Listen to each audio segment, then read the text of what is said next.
Welcome to the Diddly Dobblers Cricket Podcast. As always, I am your main host, Callum, and as always, I am joined by producer, director, dinner lady, shoe shiner, and champion bowler. Am I getting that?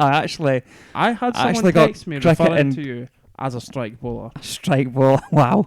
Andrew. So, Andrew, how's it feel, mate? I'd say you took the match ball home. But it's in a bush.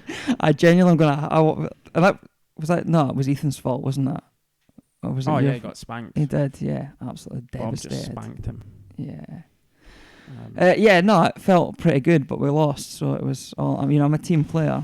No, you're not. You're like, honestly, at one point, for those listening on audio, they won't see this, but Andrew, I want you for the viewers to recreate your celebration. No. It has to be done, mate. It was just a good stand-in. It was literally. It was an understated swag. You bowled a 16-year-old and then you're like, get it right up you. Was pretty. It was not as bad as that. No, but it was in a nice. It was like a nice way of doing it. There was no arm bent round the other arm, but that's basically what was underlying. Oh dear. There was some BDE going on there, that's all I'll say.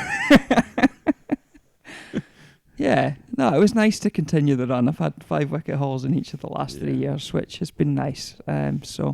But must be nice getting one of those. Yeah, but we lost. It should have been a 6 wicket haul and a win, but yeah, catch went down, didn't it? So, as has been the case. Yeah, many times. It was a tough chance, but he'd got there, so he should have taken it. It was a tough chance if he hadn't got there. Yeah, but he got there. Congratulations to Meagle winning by 1 wicket. Yeah. After being well ahead, and then, Well, not meant. No. Yeah. You're gonna mention it. Just mention it. Just mention that. I don't know what you're mentioning, but I'd done great to get us back into the game, and then they needed 2 to win, and I bowled a white. Oh yeah, that was excellent. Yep. Yeah, I came out my hand and I just groaned. I was in it close cover, sort of short cover, and was just like, oh, for the love of God. It was closer to you than it was the batter. Yeah, genuinely was. The only wide I bowled all day as well. Yeah. Oh well, right. Hey, so that's what it is. It is. What we're talking about this week? Well, the season is coming to a close. It's 2 weeks left. 2 weeks left. So I think we're going to have a look at sort of what we know who's relegated to the EPL already. We do. Arborough have secured have succumbed to relegation. Succumbed to relegation. Yeah, unfortunately for we them. have secured relegation. Yeah, no. So yeah, I mean, even if they'd won at the weekend, we'll get on to the results, but even if they'd won at the weekend, they would still have been confirmed as going down. Before we get on to that, will we talk briefly that there's a big weekend of T20 stuff coming up on Sunday? Let's do it. Let's talk about You're that. tweeting out about it. I was, because it is both the men's and the women's T20 finals this weekend. I take it there's no 22 fielders at one time. I know money's tight at Cricket Scotland. They're just playing them on the same park. Just same game. Yeah. Just 2 strips next to each other. 4 battles. I mean, that'd be dangerous. That'd be very dangerous. Absolutely. Particularly with guys like Craig Wallace and Michael Leask at the crease. Could you imagine? Balls in there. Yeah. So, the men are down at Stirling. The 2 semi-finals taking place at the same time. So we're guaranteed to see a Stirling performance, whatever happens. There is. So Forfarshire take on Heriot in semi-final 1. That'll be a good game. And semi-final 2 is Gala against Ferguslie, which I'm not sure will be quite as good a game, to be honest. But no, probably not. Yeah. But and then, so they both are played at 11 o'clock in Stirling. So if you're in that area, go and have a watch of that. Final, I believe, starts at 2 o'clock there on that one. Yeah, I'm assuming they've done that because we're now much later in the year than we were originally meant to be. Because I'm pretty sure the first one, it was 3 games on the same pitch. Was that also meant to be at Stirling? Or was it meant to be held elsewhere? I thought it was at Stirling as well. Was it? Yeah, possibly it could be. But I'm assuming that's the reason for bringing it forward. I could be wrong. But. Yeah, I think for a national T20 semi-final, I think the wee pitch at Stirling is very small. And they've got a Heriot's in Forfarshire. No, I don't know. I have no idea. I mean, if they put it on, I could see that being 250 plays 250, and I'm not even exaggerating. And the rest, probably. It'll be a massive scoring game. I suppose for those though of an SPCU persuasion for that set of for the men's finals is that there's kind of 2 points of interest. One, there's obviously Forfarshire being there representing our region, but also Gala being there is interesting because the likelihood is it looks just now like Gala will probably be the team that the SPCU or NEC league winners go on to face. So I suppose it was maybe... And I mean, they are the team that Falkland faced in the playoff last year as well. Yeah, so it's maybe a gauge for, well, how do they do against, Ferguslie, a good team in the West. How well do they do? I know it's a different format, but it still maybe, gives a little indicator as to... Yeah, absolutely. It'll be interesting to see. And then the women's one is being held in Fife. So semi-final, which again SPCU interest because it's the Northern Lights play the West of Scotland women. That is taking place at Freuchie. With an 11:30 start, and at the same time, the other semi-final, which I can't remember who that's between, and I looked at it earlier. It's Carlton versus Carlton and Melville. You are correct. That one's taking place at Falkland. Both 11:30 starts. So if you're in the Fife area, get along to them. And then 4:00. The final will be played at Falkland. So the winner of... It's quite a gap. Yeah, but that's what they've got to get from one ground to the other as well. Oh, it's massive. Yeah. That journey. Oh, yeah. Yeah, I know it's not. I mean, they could all walk and still have plenty of 2.5 miles, I hear, the distance between the grounds. But they do have to pack up at one ground and then get up to the other one, which I suppose does potentially take a little bit of time. But still too not an extra hour and a half. Just seems like quite a long. Unless, of course, the thought is that actually it'll probably be live streamed and the men's final will be more or less done. Yeah, possibly. Yeah. I would imagine that the Falkland Frog Box will be in action. You would have to think. And I think Freuchie have one as well. Do they? I can't say that I've watched any of the Freuchie Frog Box stuff, but yeah. You would like to think that the national semi-finals, even if the clubs that are hosting don't have them, they get a couple of frog boxes down there and get them live streamed. But it's a lot of joined up thinking, you're assuming, coming from Cricket Scotland there. So let's hope that Falkland and Freuchie provide their frog boxes because there'll be no live streams otherwise. Yeah.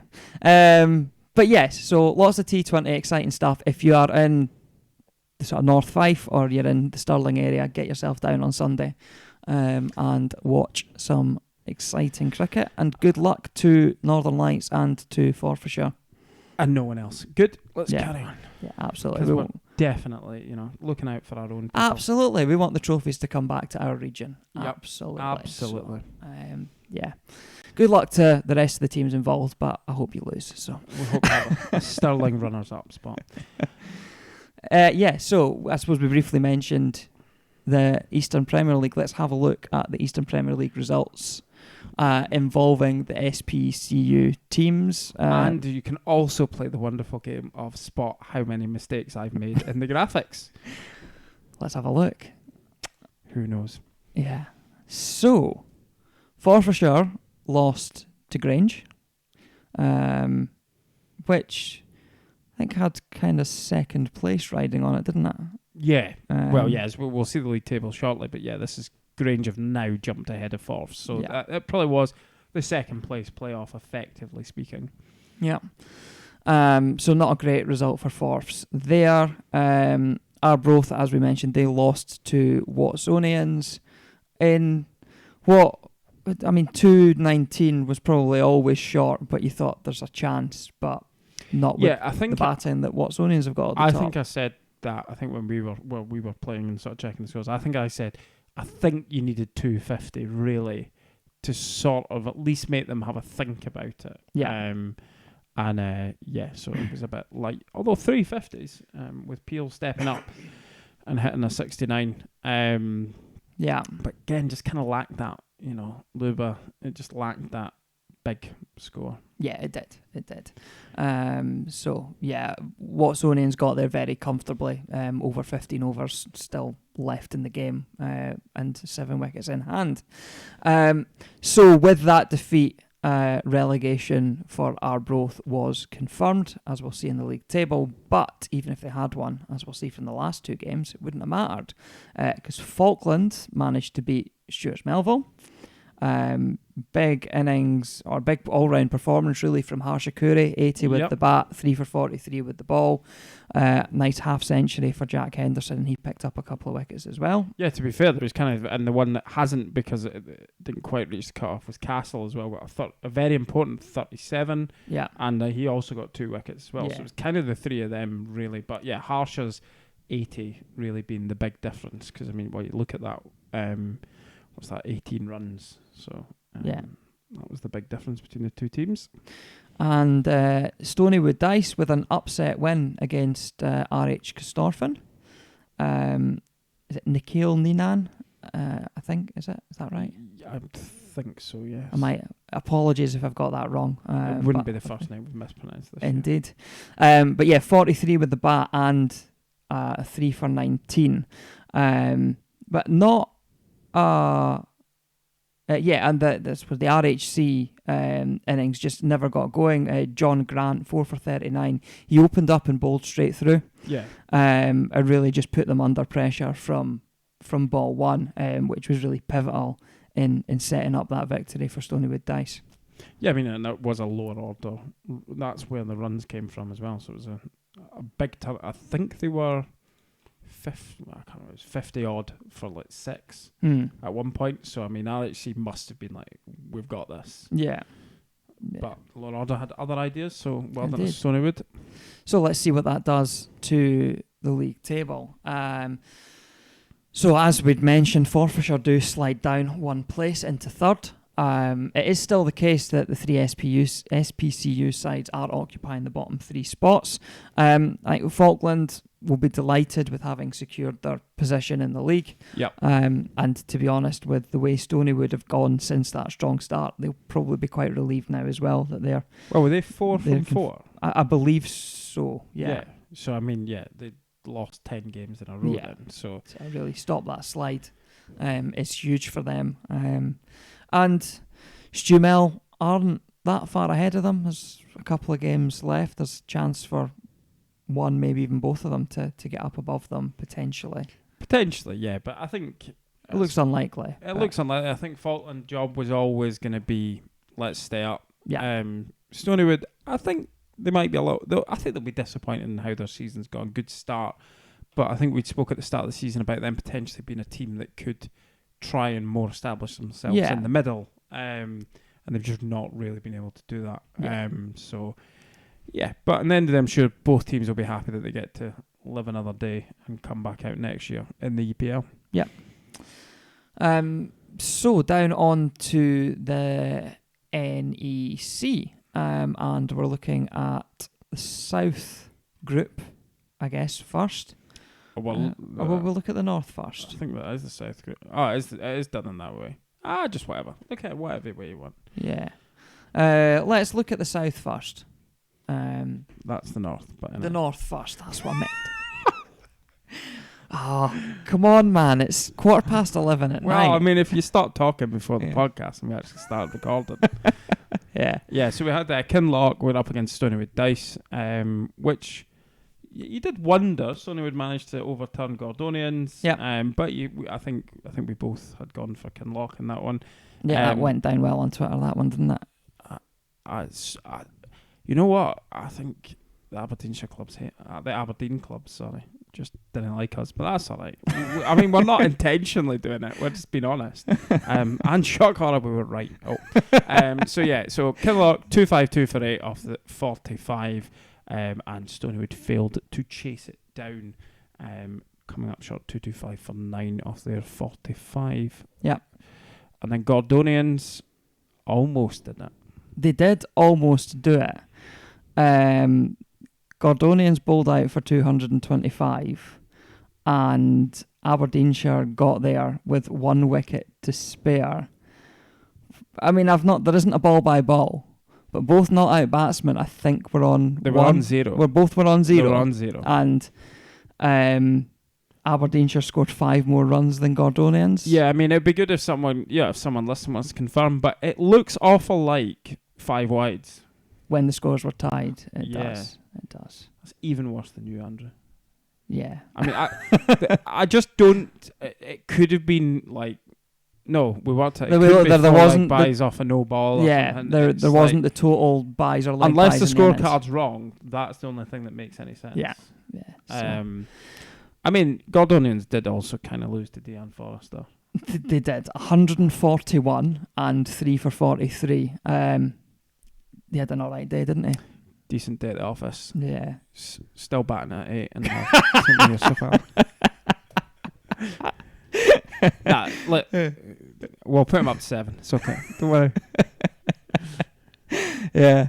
And a lot of 3-wicket hauls in that as well. Bashir of Gordonians, 77 and 3 for 34. He can kind of feel unlucky to be on the losing side because he had a decent day too. Absolutely. We did have a look at the scorecard though as well, and he commented on our Twitter today, so I feel a bit bad pointing him out. But I don't know why Aurora bowled at the end. He seems to look by the figures as being the one you would have least likely bowled, yet he bowled at the end. Yeah, because he'd gone for a lot of runs and hadn't taken any wickets, and you had boys who'd taken wickets fairly economically with overs left. Well, I think Bashir and Ahmed, both who took 3, both I think had wickets. Wig had bowled fairly tidily. I think he was wicketless, bowled fairly tidily. We weren't there, but it seemed an odd call. Yeah, I mean, you can only tell so much from the scorecard, but it was something that we kind of picked up on instantly. That seems strange. Right, this is the South group, let's look at the North, South, East and West group. the South group. Let's have a look at this. Dundee High School lost to Arbroath to the shock of absolutely no one. You're harsh, man. Am I? No, no, you're not. It's good to see Rush scoring some runs for the ones. That's good. Fantastic. Freuchie defeated Forfarshire second 11. Forfarshire. Forfarshire. There's your mistake. I mean, if that's my only mistake, I'm happy with that. Yeah. Forfarshire bowled out for 209 and Freuchie getting there 8 down. Is that 8 down? They let me down. They really did.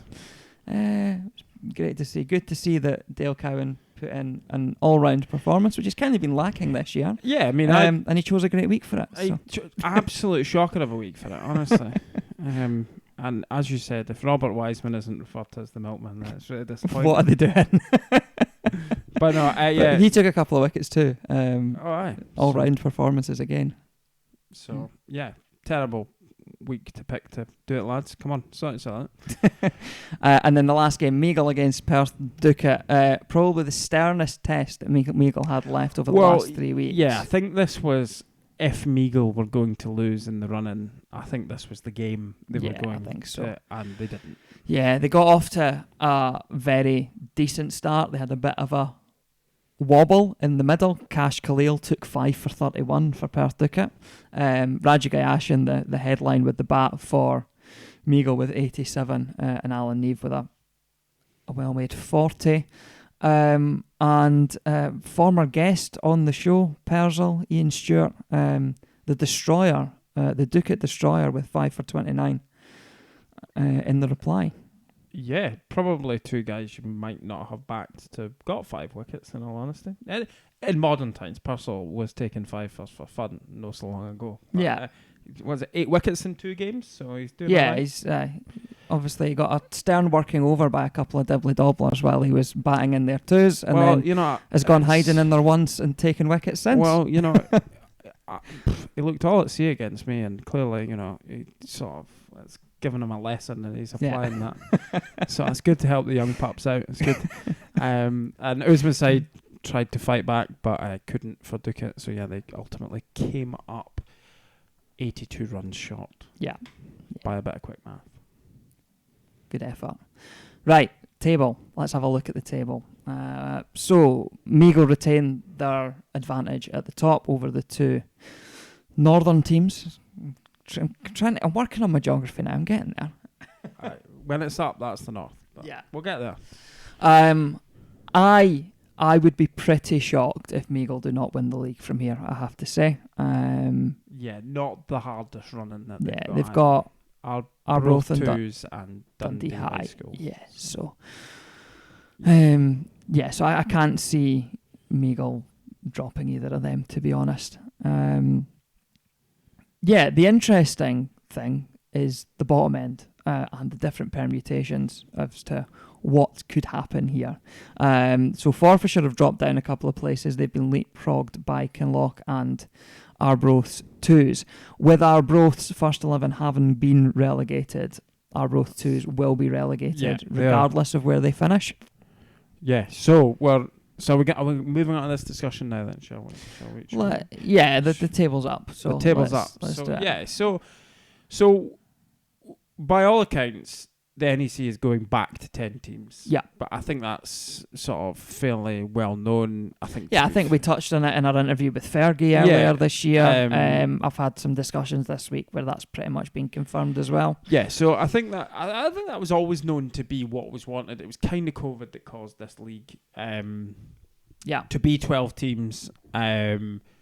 So we know Arbroath's gone. We know that instantly. So you then need to lose 2 teams further to get it down to the 10. Yep. So you are looking. This is presuming the NEC winner goes up. Yes. You need to lose 2 more. Yeah. Because Arbroath effectively replaced Meagle. Arbroath 2s go down by virtue of Arbroath coming into the league. So Dundee High School are irrelevant of whether the winner goes up. Dundee High are gone. Yeah. So we know Arbroath 2s and Dundee are gone. So then you start to get who goes up.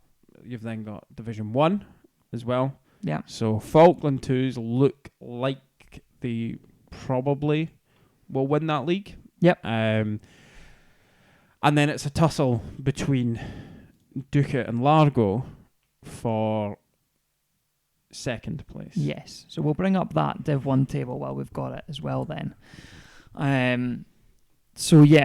If Ducat stay in second place, then it's just Falkland that will be promoted. If Largo get up into second place, then assuming that Largo would take promotion, I don't see why they wouldn't. Based on their ground, I don't see that there would be. That tends to be the biggest problem is facilities. They've got a junior set up and everything. It feels unlikely that they wouldn't. Did they have covers? Yeah, they did have covers. Yeah. So it feels like they're all set to go in the NEC. So did we kind of looked at the fixtures for this? So we're kind of assuming Falkland are probably gonna go up. We're gonna, for the basis of this, assume that Falkland are probably gonna beat Falkland play Largo and Ducat. Yes. So we're gonna make the assumption that Falkland are going to beat them both. Yeah. Just based on recent results and whatnot. And the other 2 games for those 2 teams are against Rossi Priory, who will likewise, assuming that both Ducat and Largo will beat Rossi Priory. So was it 6 bonus points more? Yes. So in order to overtake Ducat, Largo have to outscore them by 6 bonus points in defeat to Falkland, presuming that's how the results pan out. Yeah, obviously, if it doesn't, then, one of them beats Falkland, then blows it all wide open, or drops the game to Rossi. It looks, I still think at this moment, I would reckon that Falkland and Ducat are going to be your top 2, because there's 13 bonus points available.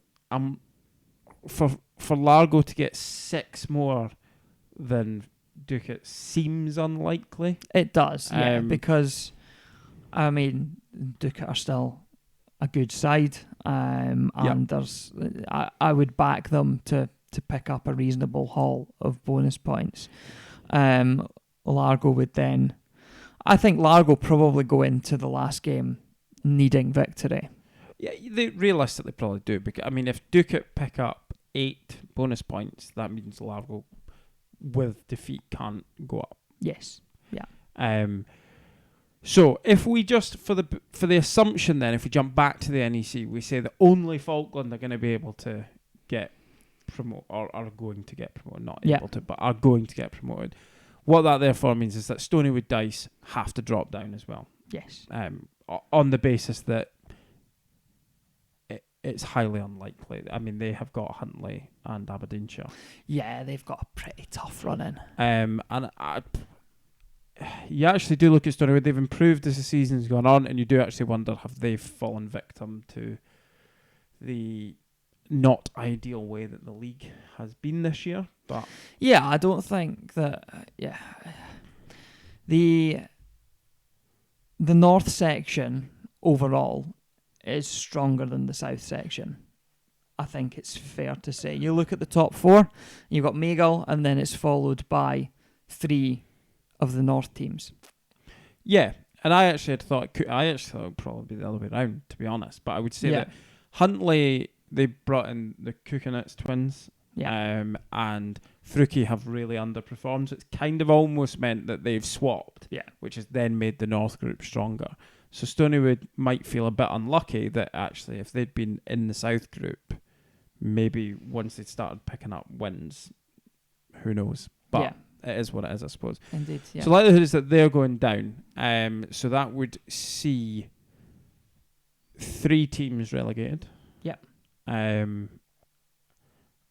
But where it then starts to get interesting is if the winners do not go up, there's then appears to be a potentially very tight tussle between Forfarshire 2s and Kinloch. Yes. Yeah. Forfarshire finish against Dundee High and then Ducat, or is it the other way around? Yes, they've got Dundee High in the week coming up. Yeah, they do. So with all due respect to Dundee High, that's likely to be 25 points. Yeah. And Kinloch have got a fairly they've got Gordonians and Strathmore, which the Strathmore one they'll fancy, but you'd still probably make Strathmore the favourites for that. And I mean it's very close at that point. If it's points in it. Yeah. So if the league winners don't go up, all of a sudden, or Largo come up. Yeah. And if Largo come up and the league winners don't go up, then they're both gone. Yes. And all of a sudden we could have lost 5 teams out of the NEC. So there's a lot of stuff that could still happen. We know that Arbroath 2s are gone from the NEC. Yeah. We know Dundee High School are gone. Well, we don't know that. It would take a miracle for it. No, we do know that. No. Dundee High School are gone. They are gone. Cannot. Gone. They are bottom of the league. Yeah. They are gone. Yeah. So those 2 are absolutely gone. And the likelihood is, are Stonywood gone? Well, they're not mathematically gone. They're likely gone. What is that? 9% in it. I mean, the fact that Forfs are away to are likely to. Yeah, they are. They're as good as gone, I think. I would suggest so. Yeah. So you're probably looking at those 3 are gone. There are ways for potentially still, though, as much as the bottom 5 to be relegated. Yes. So 5 relegated in a 12-team league is quite significant. And, well, I mean, you would see, if that did happen, you'd see, well, that would be 3, well, okay, Arbroath are dropping down, but 3 sort of National League kind of clubs losing their second 11 from the NEC, The NEC. And that then becomes a big gap between their 1s and 2s in terms of the standard of cricket they're playing. Well, and for Forfs and Stonywood that would be... But we would probably see Falkland have that gap closed. Yes. To be fair, Falkland, we've come up against them this year, and they have a very good second 11. They do. Realistically, should be able to compete at the NEC sort of level. Right, so then what does that mean for Division 1? It means a lot. Right, so let's have a look at the state of play in Division 1. We've touched on the top 3. Meagle sitting in 4th after their victory against our Breadalbane on Saturday there. Rossi Priory in 5th are the interesting one. They are. We'll come on to that after. Let's do that. Dundee High, I think, did we work out that they're not, are they mathematically gone? No, they're not mathematically gone because no, I think they might be. They might be because they've played 2 more games than we have, so they may be. I think for all intents and purposes, they're probably. Yeah, I mean, they've conceded They have conceded a good few games in recent times. Whether they will play games again the end of this season, I'm not sure. So I think we can probably consider them as good as relegated. Glenrothes are still in the hunt. They are actually potentially harmed by having played a game more than ourselves. Yes, yeah, we go head to head with Glenrothes. But yeah, I think realistically the thing for those 2 teams is Meagle 2s are looking pretty good. I think they're wanting to secure their place. And the thing is, I suppose they've maybe already secured it, so maybe their team, maybe we've been the unlucky parties and their selection might not be quite as strong because they might have said they had a lot of people available, but I'm not sure that was by chance. But what are you trying to insinuate there? Nothing. Callum? They picked their second 11. I'm not. There was no foul play or anything. I'm just saying that you get guys out when you need them. Yeah. But ultimately, I think Dundee High School and Glenrothes look like they're probably going to finish as the bottom 2. Yeah. Most realistic. So we're going to run with the assumption that Division 1 is going to be a 10-team league next year. Yes. Yeah? Yeah, so there are 3 to come down. So, yes. And 1 to go up.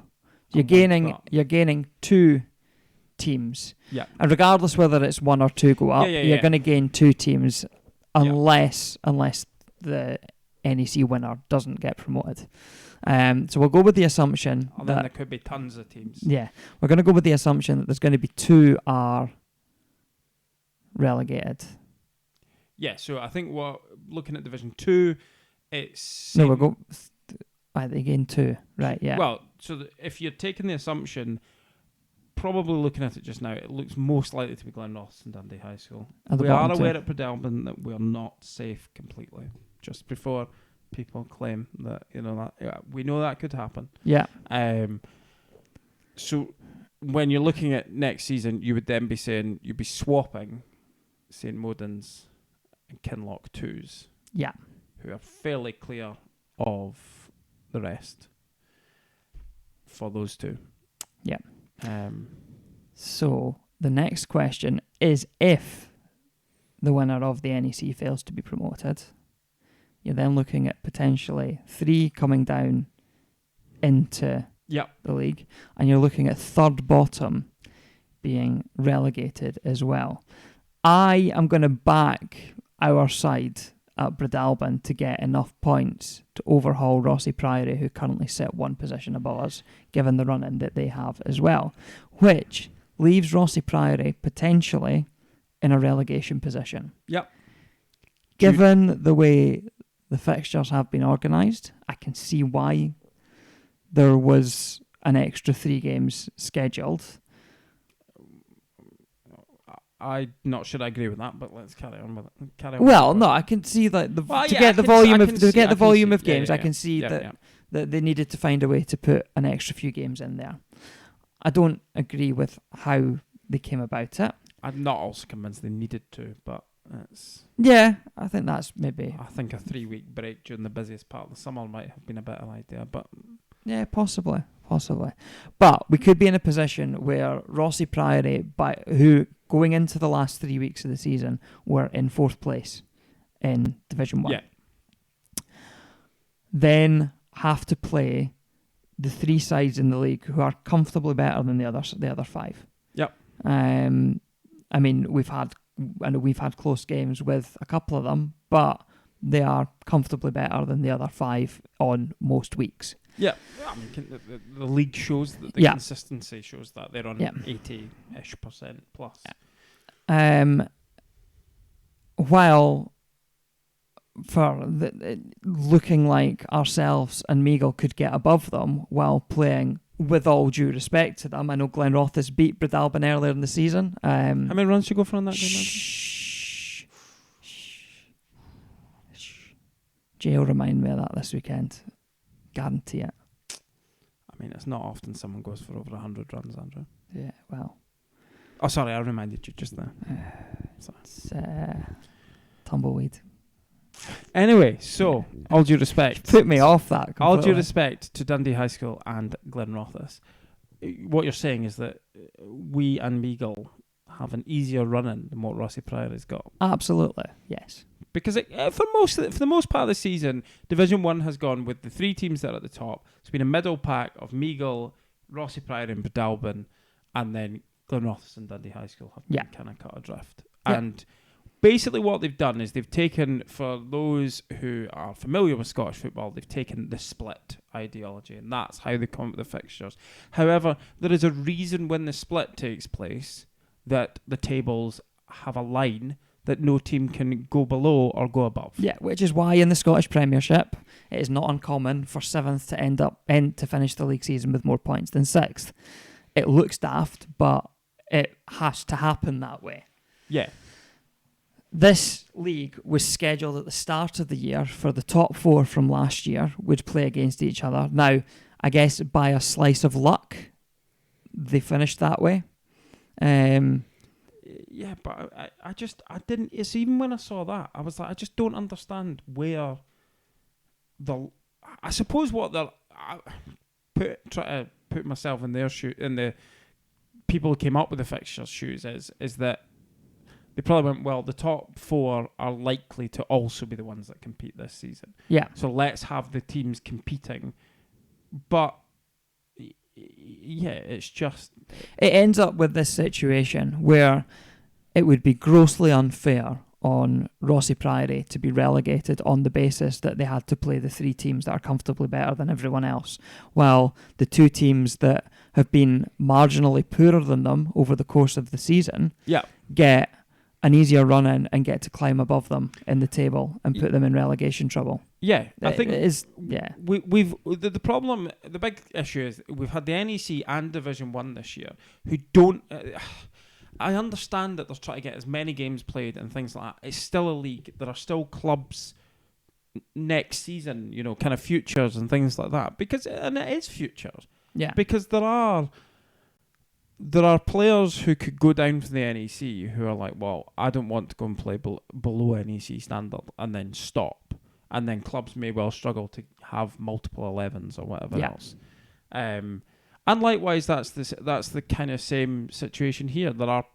We know from discussions we've had with people in our own club. I've had discussions certainly with people in other clubs that would not be interested in dropping down and playing Division 2 standard. Yeah, with the best respect to those teams, but there is a step down. Yeah, and some players are just like they just don't want to do it, and this is impacting them. And it's just it feels like there's been creative thinking for the sake of creative thinking a little bit. If you're going to do a split, you have to do it on the live league table, absolutely, not what they finished as last year. And if you do a split, you then have to have a hard and fast line in the middle of the table that says you've qualified for the top 4, and so therefore you can't drop below 4th. Yeah, because I think Rossi at the split would have been in 4th. Yeah, I think so. It would have climbed above them this weekend. It would have been the same situation as what they've arrived at. But yeah, it would have just been like, well, that's it. That's as high as you can go. Yeah. Right, you forfeit it out for promotion, you forfeit it out for relegation. Absolutely. But yeah, that's not the way it's been done. And if Rossi do end up in that position where they are slated to be relegated to Division 2, then I could understand them not being too chuffed with that, I have to say. I absolutely agree, and I would suggest they may raise some discussions about Yeah. that. It is always in the hands of the competitions committee. It is. And probably to move on to the next kind of subject is, realistically, I think what we may well not see is that Stonywood Dice 2s. I would be quite surprised to see Stonywood Dice 2s play in Division 1. Yeah. They have done it before. They have. I guess I come back to something I've spoken about before. I think that there should be a playoff or one up from each of Division 1 and the Aberdeen grades. Yeah.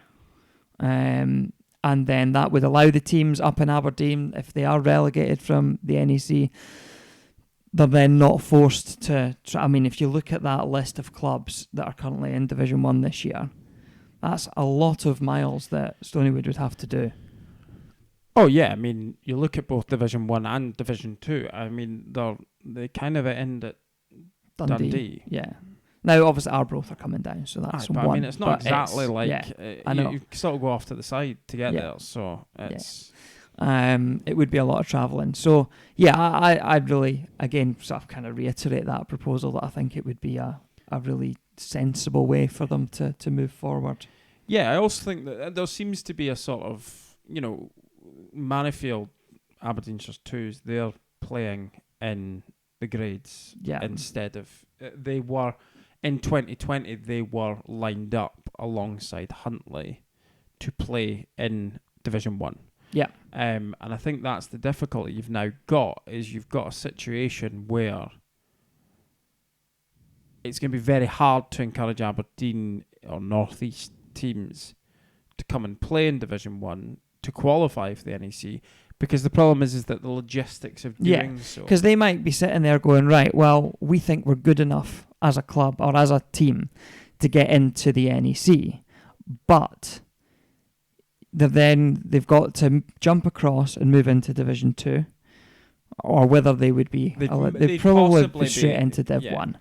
But you've then got a year where they have to do loads of travelling, and the guys just might not be keen to do that, and it could knock the momentum out of them. So it's a risk that a club takes by taking that step.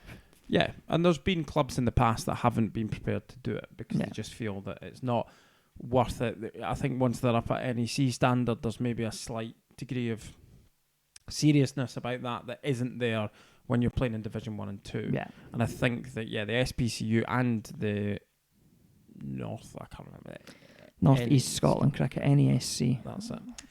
Need to sort of get together and have a discussion about how that looks and how that works, because it is for the good of the game. At the end of the day, we are in a situation where we've got in the EPL, we've got Forth doing really well, but the bottom 3 are all from our region, and realistically that only grows from the bottom up. And it's how do you strengthen the NEC, and how do you support those clubs to strengthen their player base as well. Yeah, and I would certainly be far more supportive of a playoff structure than ending up with effectively like a Division 1 that has a fixture list like the NEC. I suppose you could have a Division 1 North and South. I suppose you take from English football, and I actually can't remember in Scottish football they kind of have that in the pyramid. It goes to the Highland League and Lowland League. Yeah, so I suppose maybe you do that, but it's just how much enthusiasm, it's the difficulty in this area of the politics of cricket. You've got, I don't know if the SPCU can be almost be seen to almost be lording it over the North East by going, well, you've got to come and play for us if you want. Yeah, but no. I'm fairly hopeful that discussions will take place, and that might be something that we see. I think that would be a good amendment to the structure further down the pyramid in the area. Well, let's just hope we have 10, and however many are left. Be interesting to see how many teams are in Division 2 next year. Yeah, if you end up in a situation where there's only 4 or 5 left, then it might be at 8 and 7 or something. So, but yeah, I mean that will be what it will be, I guess. Yeah. Right. We've kind of done a chat of everything. Everything. If you there. followed along, well done. Yeah, well done. But it's time for Team of the Week. Team of the Week. Here it comes. Yeah. So. Bam, bam, bam. So Falkland in their survival securing performance have got a couple of entrants, as do Stonywood Dice. Imagine that winning. Winning gets you a couple of players in the Team of the Week. Yeah. So let's go through it. So Jack Henderson, 54 from 67 balls at the top of the order and 2 for 58 from 10 against Stewarts Melville, is the opener in this week's Team of the Week. Actually, I know, we've decided we don't like openers anymore. Yeah, but it's again though, he's not the only opener, but the other opener didn't score any runs. Oh yeah. Forgot that Cash opened. Yeah. Raju Gayashan of Meagle, 87 from 77 against Ducat. Harsha Kuri, Falklands Pro, 80 from 84 and 3 for 43 from 10 against Stu Mel. Another impressive performance. He has been doing awfully well. He has. He's and actually, made a difference since he came. I mean, I've not got any stats to back this up as such, but this is definitely the strongest season that Harsha has had for a good few years. I mean, he's played in Scotland for a long time, but I think he was almost seen to be a solid. He'd kind of become a little bit of a solid player and a very good coach. Yeah, kind of. This year, he's very much been both. I mean, he has. There has been games where he's been able to put the side on his back and I would suggest Falkland have survived because Harsha arrived. Yeah, I think that's fair. Then the big performance from Aberdeenshire's Pro Dean Forrester, 141 and 3 for 43 from 8 against Gordonians. Put him too high on that graphic. Yeah, you've put him at 4. I mean, it's only him that's going to get that if he listens, because no one else will know what we're talking about there. But that's enough. It's an in-joke. That's what it's all about. Yeah. I bet he thinks we didn't even see it as well. We saw it, Dan. We saw it, mate. Aklak Bashir of Gordonians, 77 and 3 for 34 off 9 in that losing effort against Aberdeenshire. A very good performance that just came up against an even better one from Forrester. And next is the Milkman, Robert Wiseman. Couldn't not. 71 off 102 and 2 for 31 off 4.2 overs against the Forfarshire 2s. Dairy me. Oh, wow. Wow.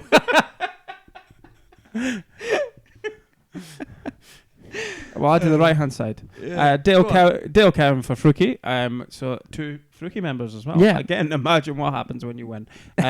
So 67 of 69 balls and 3 for 39 off 9. And then on to our Stonywood Dice contingent of Nikhil Neenan of 43 and 3 for 19. The Stonywood boys were well behind him for Player of the Week this week. They were. And actually, you and I don't even think he was the best. He was the leading player in their team. No. Again, you can only tell so much from a scorecard, but his wicket... I mean, I suppose the runs did see them over the line. I can maybe get that. But but I don't think they'd have been in the position to see it over the line if John Grant hadn't taken 4 for 39. That's it. Well done. Good job. And then we did mention the 2 fifers from the same game. We have Cash Khalil of Perth Ducat, 5 for 31, only to be bettered by 2 runs by Ian Stewart of Meagle, 5 for 29. And there endeth the lesson. Yeah. Significantly better economy, actually, because Person bowled a couple more overs. Did. Do you know that Cash is probably part of the reason we're called what we're called?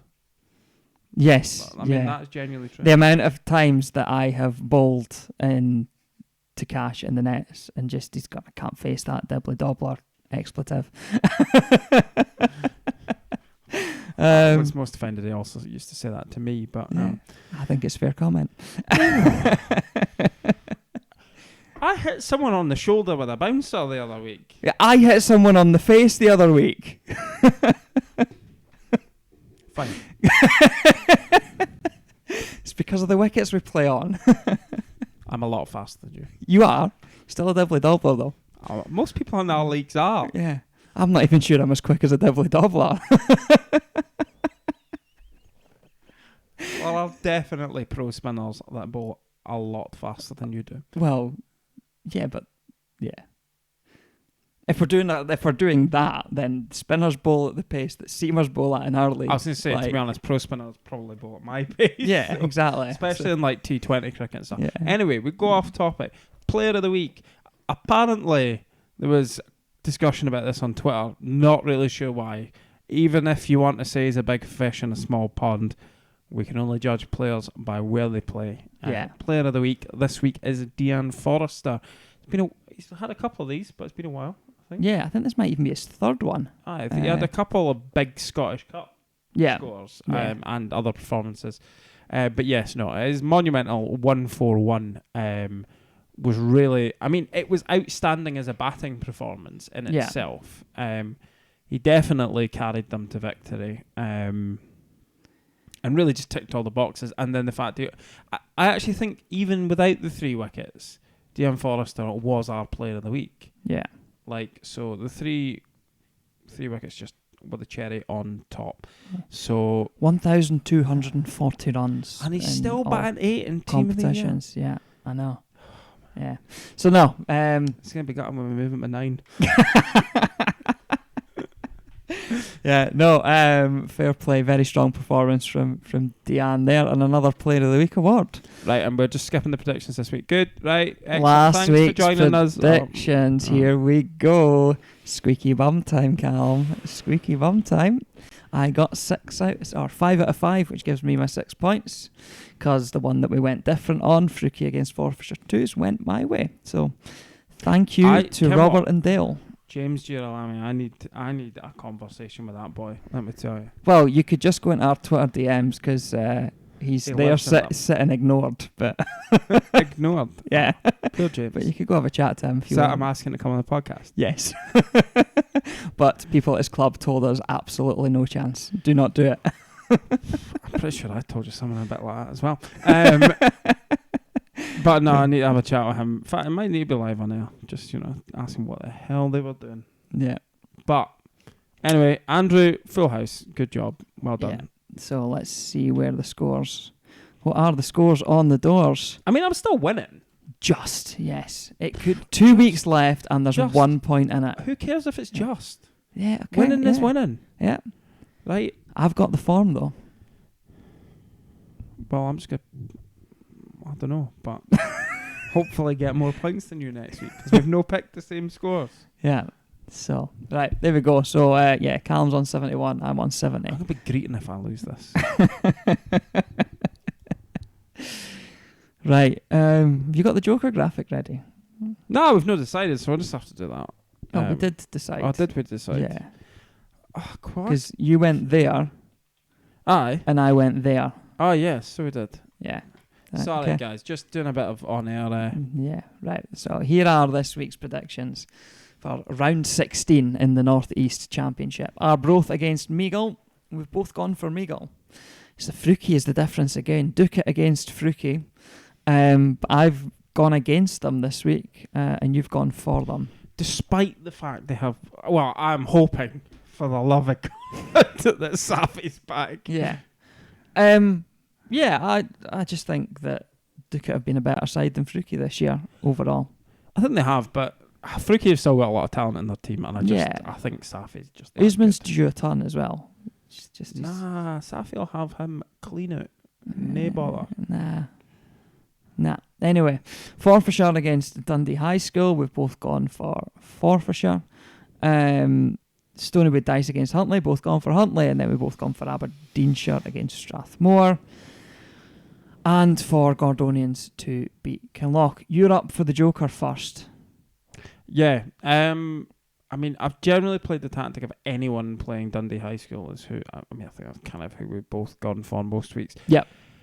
Forrest have just really not been in very good form, though. And I'm still like 99% on them winning that, but I just something in my mind. So I'm going to go for Meagle, because I just don't see them losing that. Yeah. And even with you not having picked anyone against Dundee High School.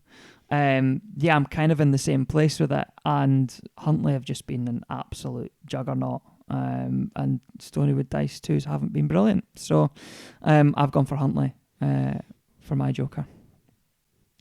I hope you lose. I feel exactly the same about you, so... Just about... Not towards me, just about me. Yeah, in general. I hope you lose at life. My God. I mean, I hope you win on Saturday. Right. Well, I hope you lose. So, there we go. I mean, I'm going to be dead. I'm like, help my dad move house before we play, and like, you know, I'm going to be dead. Yeah. I can hardly walk up the stairs nowadays. It's depressing. Do what I did. Buy a bungalow. It's a very old man move. It is very old man. Yeah. Anyway, that brings us to the end of another episode of the Dibbly Dobblers Cricket Podcast. Does this make us Dick and Callum in the bungalow? Dick and Callum. It's like Dick and Dom in the bungalow. Yeah, but why only change one name just to call me Dick? Whatever you take from that, Andrew, you know. But without it there, no one would know what the joke was. Yeah, okay. Bogies. I'm sorry for my fellow podcasters. Well, there's a throwback for those that know. The older listeners probably don't. But if you know, you know. If you don't, you don't. Indeed. Anyway, we're chatting rubbish, Andrew. Let's catch us on Twitter at DibDobPod. Do please share the episode on your social medias. Subscribe on YouTube. Comment. All that sort of stuff.